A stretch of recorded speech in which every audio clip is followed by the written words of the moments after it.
Hello বন্ধুরা, সকলে কেমন আছেন? আমরা কদিন আগে কাশ্মীর গেছিলাম, তো সেটারই ভিডিও করলাম। তো এটা হচ্ছে সোনমার্গ টানেলের ভিডিও। তো কাশ্মীর তো সকলের স্বপ্নের জায়গা, তেমনই আমারও এক স্বপ্ন ছিল, আর সেটা তো ফুলফিল হয়েছে। সেটা আমার হাজব্যান্ডই করেছে। আমি অনেকদিন ধরে ভেবেছিলাম কাশ্মীর যাব, তবে আমার স্বপ্ন সত্যি হয়েছে। কাশ্মীর তো ভূস্বর্গের দেশ নামে বিখ্যাত। সেই ভূস্বর্গ দেশ দেখে কিন্তু আমার চোখ জড়িয়ে গেছে, আর আমার আবার মন চাইছে যেন আমি আবার যাই। তো এটা সোনমার্গ টানেলের ভেতরে আমরা ঢুকেছিলাম। এই হচ্ছে সেই অপরূপ জায়গা সোনমার্গ। দেখুন কত সুন্দর লাগছে।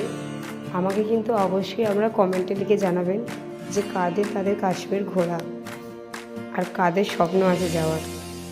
ভিডিওটা ভালো লাগলে লাইক করতে ভুলবেন না, আর কমেন্টে কিন্তু জানাবেন।